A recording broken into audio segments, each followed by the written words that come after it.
الحمد لله رب العالمين والصلاة والسلام على خاتم الأنبياء والمرسلين قائد الغر المحجلين إمام الأنبياء وسيد المرسلين ورحمة الله للعالمين سيدنا محمد وعلى آله وصحبه أجمعين. أعوذ بالله من الشيطان الرجيم. كلا لما يقضي ما أمره سبحانك لا علم لنا إلا ما علمتنا إنك أنت العليم الحكيم. رب اشرح لي صدري ويسر لي أمري واحلل عقدة من لساني يفقهوا قولي واجعل لي وزيرا من أهلي رب زدني علما وارزقني فهما ثم أما بعد. گرامی قدر بھائیوں، بہنوں اور پیارے بچوں، انسان کے لیے اس کے وجود کے حقائق بھی بیان ہوئے. من نطفۃ خلق، نطفہ سے پیدا فرمایا، فقدر، اس کی ہر چیز مقدر فرما دی، مقرر فرما دی، معین فرما دی. من نطفۃ خلقہ فقدرہ ثم السبیل یسرہ. زندگی گزارنے کی جو اس کے صلاحیت اور اہلیت اور نصیب کی باتیں تھیں، اس کی طرف اس کا راستہ بھی آسان کر دیا گیا. ایک چور کے لیے ڈکیتی اور چوری آسان ہے، ہر ایرے غیرے اس کی جرات بھی نہیں کر سکتے. اللہ کی بندگی بھی بہت سارے لوگوں کے لیے اتنا آسان کہ وہ رات کی آخری پہر میں بھی بیدار ہو کے رب کی عبادت میں لگے ہوئے ہوتے ہیں، اور رات کے پہلے پہر میں بھی. اور کوئی ایسا بھی جس پر دن رات کے 24 گھنٹوں میں ایک لمحہ بھی ایسے نہیں گزرتے کہ وہ اللہ کے سامنے سر و سجود ہو. اسی طرح رمضان المبارک کے روزے ہوں، اسی طرح مال کا اللہ کے راستے میں خرچ کرنا ہو، دیگر اعمال صالحہ، ہر ایک کے لیے آسانی ہے. یہ جو اللہ نے فرمایا نماز کے لیے فرمایا کہ وَإِنَّهَا لَكَبِيرَةٌ إِلَّا عَلَى الْخَاشِعِينَ، دراصل ہر نیکی بھی اسی کیفیت میں ہوتی ہے، ہر ایک کے لیے یہ ممکن نہیں. ثم السبیل یسرہ ثم اماتہ ثم اذا شاء انشرہ. پھر موت، پھر دوبارہ زندگی. یہ انسان کے احوال ہیں، انسان پر بیتنے والی کیفیات ہیں جن سے انسان کا کوئی مفر نہیں ہے، بھاگنے کی کوئی جگہ نہیں ہے، کوئی راستہ نہیں. پھر کیا کرنا چاہیے؟ کل جس طرح انسان کی سوچ ہے کہ کچھ نہیں ہوگا، رہنے دو، جانے دو، فلان فلان، بات اتنی سی اور ایسی نہیں. انسان نے بہت بڑا جرم کیا ہے. لما یقضی ما امر، اس نے تو وہ سب کچھ نہیں کیا جس کا اسے حکم ملا تھا. اللہ کی بندگی کا اسے حکم ملا تھا، تو اس نے اللہ کی بندگی کے شرائط پورے نہیں کیے، اور اللہ رب العزت کی بندگی کو اس نے اپنے مقاصد نہیں بنا لیے، اس کی سعادتیں حاصل نہیں کی. اللہ رب العزت نے پیدا فرمایا تھا، سارے انتظامات کیے تھے، اپنی وسائل اللہ نے اس کے ہاتھ میں دے دیے.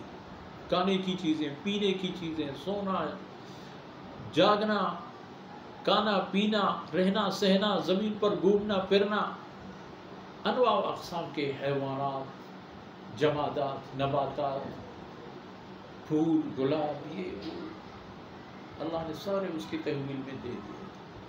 لیکن اس نے وہ کچھ نہیں کیا جو اسے کرنا چاہیے تھا، اور جو کچھ انسان کو کرنا چاہیے وہ ہے اللہ کی بندگی. اور اللہ رب العزت کی بندگی، اس کا معنی یہ ہے کہ اللہ رب العزت کی نافرمانی نہ کرنا، کیونکہ کھاتے بھی اسی کے ہو، پیتے اسی کے ہو، زمین اسی کے ہے، سب کچھ اسی کی ہے، تم خود بھی اسی کی مال ہو. اے بنی آدم، تمہاری اپنی حیثیت بھی اللہ رب العزت کے سے متعلق یہی ہے کہ تم بھی اس کا مال ہو. جب چاہے بوڑھا بنا دے، جب چاہے بیمار بنا دے، جب چاہے استعداد اور صلاحیتوں میں سے کوئی صلاحیت چھین لے یا اضافہ کر دے. مال دے دے، اولاد دے دے، اور مال اولاد نہ دے یا دیے ہوئے کوئی چھین لے تو پوچھ سکتا ہے اس اللہ کی نافرمانی. اللہ نے دوبارہ یہی فرمایا کہ اللہ کی بندگی اس انداز میں کرو کہ اس کو واحد لا شریک جانو. انسانیت کی اکثریت کو دیکھیں، اکثریت بت پرست، نفس پرست، وسائل پرست، اسباب پرست، دنیا پرست، اتنے سارے پرستشوں میں پڑا ہوا ہوتا ہے انسان کہ اس بدبخت کو اگر کچھ ہوش بھی آ جائے تو حیران رہ جاتا ہے کہ میں کتنا تقسیم ہوں. جن کی میں پرستش کرتا ہوں ان کو میرے وجود سے کیا مل رہا ہے اور مجھے ان سے کیا مل رہا ہے. اللہ نے فرمایا تو وحدانیت، انسان نے یہ بھی نہیں کیا. زمین پر آنے کے بعد اللہ رب العزت نے نشانی بنا کر دے دی نماز، دین کا پلر، دین کے ستون.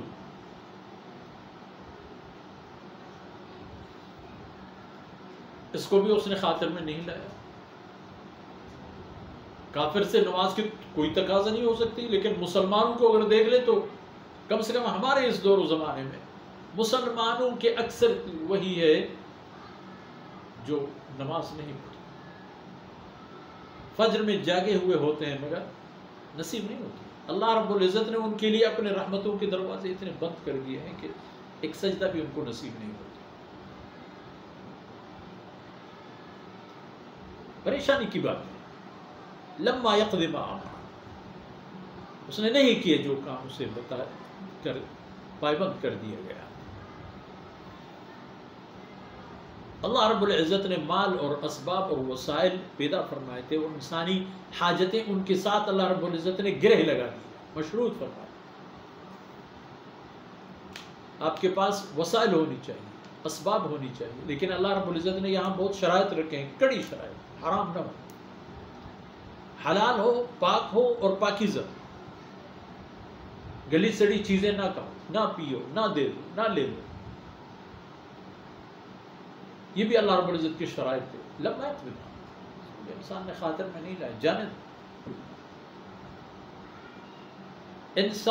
انسان نے ایسا بھی کیا، اپنے پیٹ کو جہنم بنا دی، جتنے بھی ڈالو بھرتا نہیں، حل میں مزید کا متقاضی. لما یقضی، اس نے وہ کچھ نہیں کیا جس کا اسے حکم دیا گیا تھا.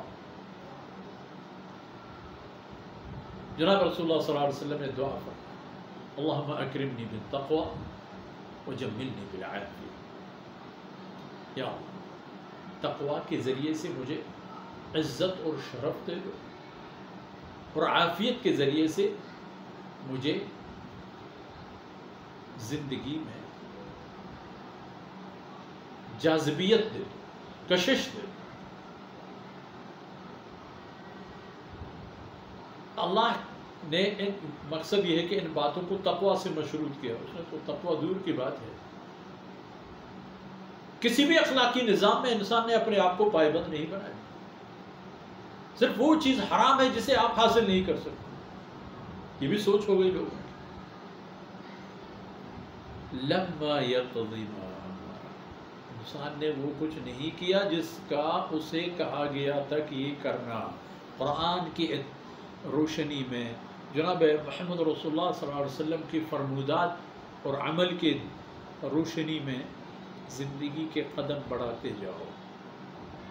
جو رستہ قرآن اور رسول اللہ صلی اللہ علیہ وسلم نے آپ کے لیے مشخص فرمائے تھے، اور رستوں پر ہی چلتا رہو، رستوں کو اپنا. پھر بات آج کی ہمارے نشست ان باتوں پر اختتام پذیر ہوتی ہے.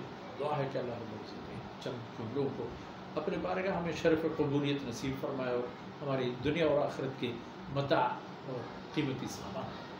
وصلی اللہ علی نبینا محمد وعلی آلہ وصحبہ اجمعین.